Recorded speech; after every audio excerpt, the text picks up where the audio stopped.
What's up, everyone? It's Miles coming to you live from the quarantine zone. I've been preparing for this my entire life. This is just an everyday occurrence for me. I just stay home anyway, avoid social contact, and play video games. I'm prepared. Let's do this. I got my bottled water. Okay, using all my raw danger and disaster report strategies. You always gotta have a bottle of water, and check this shit out right over here. look at this dented ass oil heater right there. Look at that huge. Look at this dent in it. I bought it that way. It was like $40. But let's get this out of the way. I've been told I need to make more filler content. Okay, I need to play by the algorithm's rules. And what better time now that I have all this abundant free time? I am working on a bigger project, but in the meantime, I could just shout out one of these little hot takes where there's just raw opinion, raw emotion, no research. Those are always great, right? You guys like this little mood lighting I got going on? Yeah? Well, what color do you prefer? I'm more of a... Sometimes I'm feeling a pink. So some news that's come out there in the gaming world. We got the Xbox Series X, all the announcements. It's got memory cards. Let's go back to the drawing board and reincorporate memory cards. But of course, they're solid state. They need them. They need them in order to operate Xbox One X games. Okay, that's the biggest controversy so far. In terms of Xbox Series X, I'm all right with it. It's non-offensive to me. I haven't really cared so much about Xbox since the launch of the Xbox One. And then after they lost all their exclusives, I just kind of stopped caring. That's the honest truth.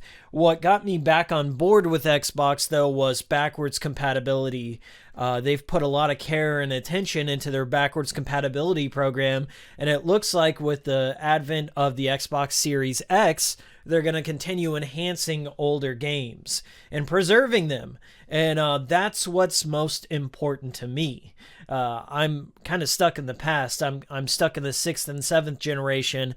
In terms of like moving forward beyond PS4 and Xbox One, and I'm just not ready. I don't have a need for ray tracing and 4K gaming, 8K gaming. That doesn't make a whole lot of difference to me.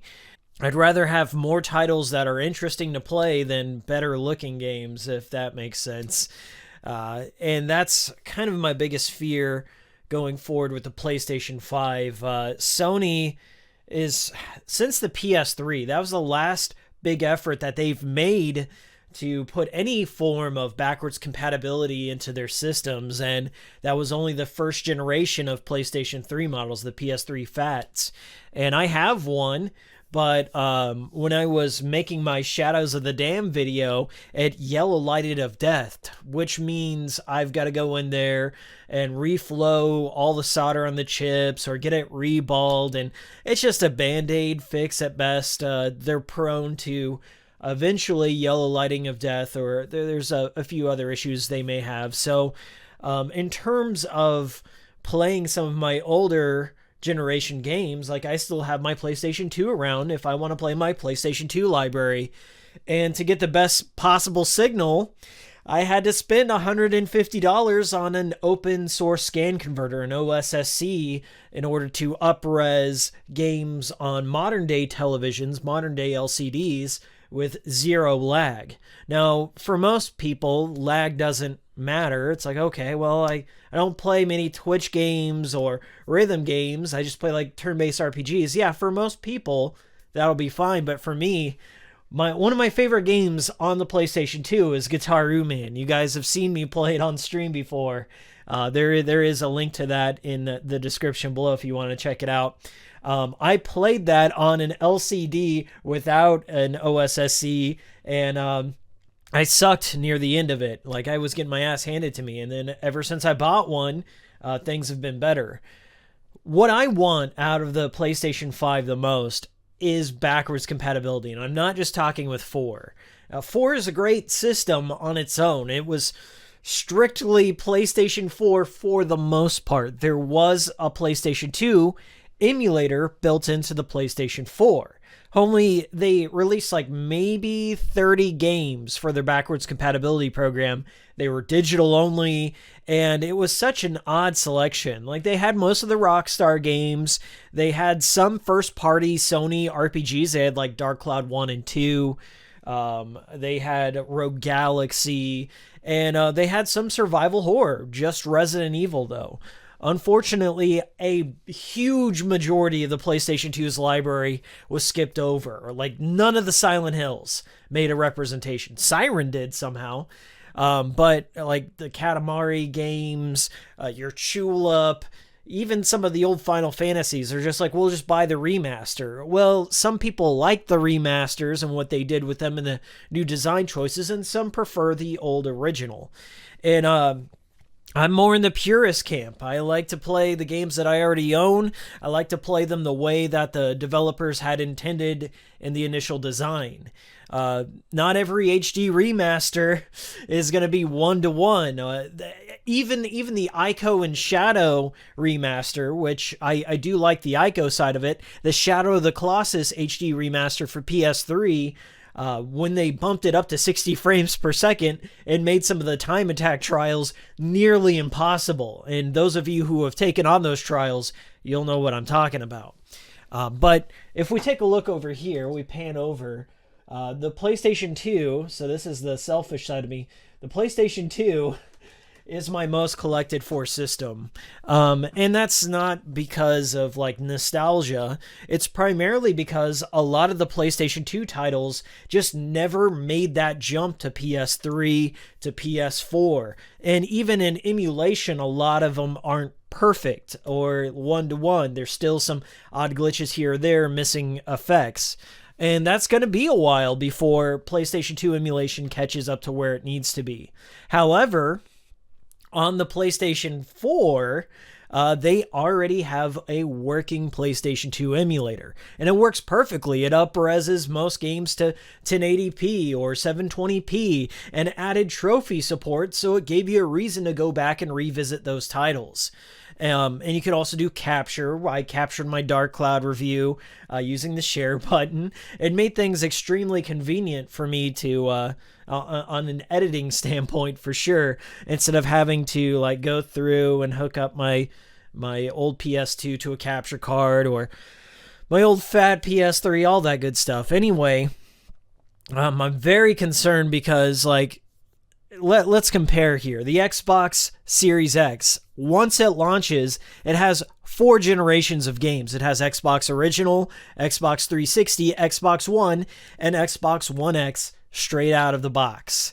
That's extremely impressive, and not only are they including everything that they've already had in part of their backwards compatibility program, but they're looking into doing 4K upscaling for those and adding in HDR to games that didn't have it before.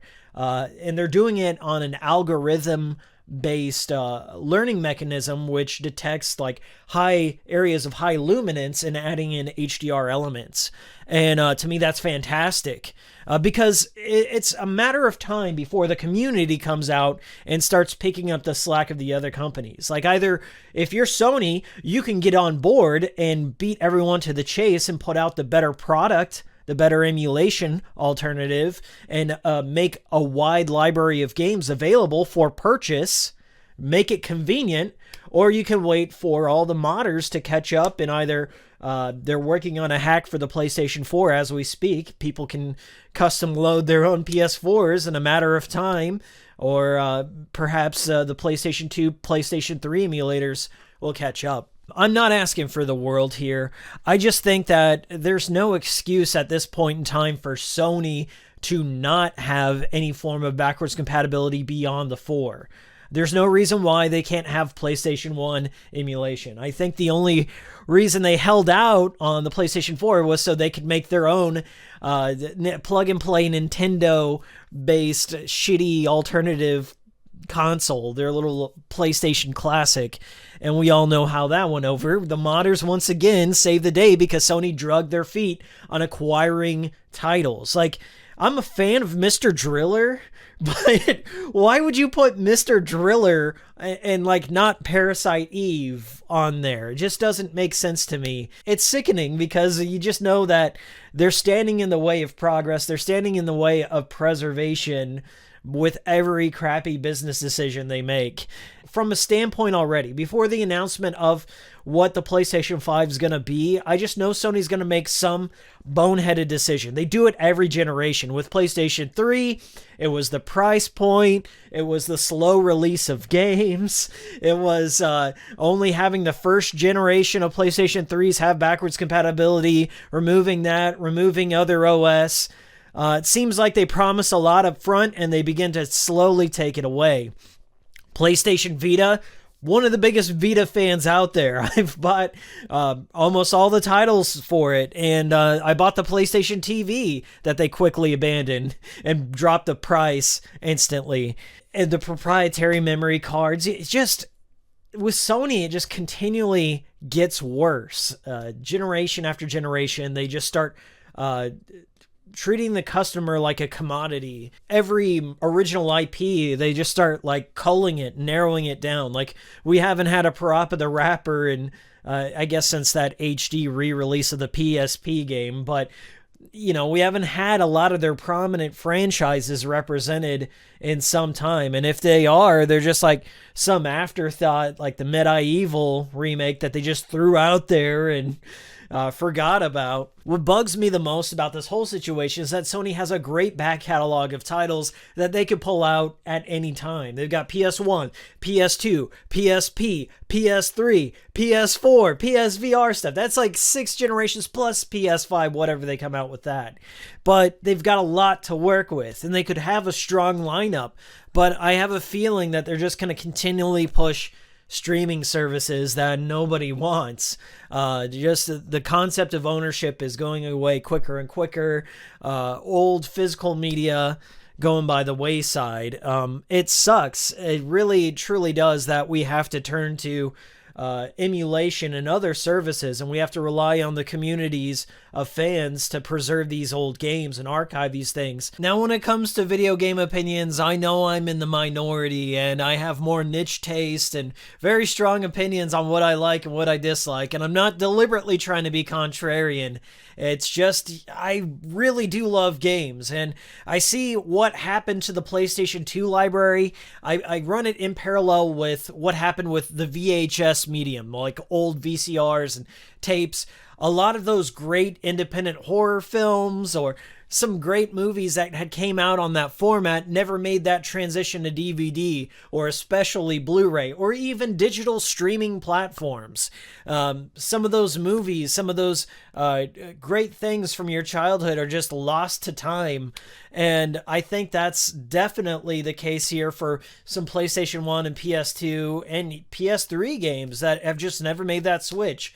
Primarily in my heart, the original Nier. The original Nier is not on the PS4, it's not on the PC, and that's a shame. It's one of my favorite games of all time. So in order for me to play that, I gotta keep around a PS3. I gotta keep around an Xbox 360. It's not even a part of the Xbox 360 backwards compatibility program. And if it ever does come out for that, you know I'm gonna play through it. More than anything, I just want to be able to play the games I already own. Even if it comes down to digital purchases. Like, there's a shit ton of PS3 games and PS1 and PS2 games that I own digitally, and the only way I can tap into them is through my PlayStation 3. And God knows how long that's gonna survive. Expect disappointment. Just throw your head down in shame and expect Mark Cerny to talk about ray tracing and solid state and fast loading times, and check out the new controller. It vibrates in your butthole a different way, and it hits that G-spot every time. Disappointment is what's for dinner. Eat up. I'll see you next time.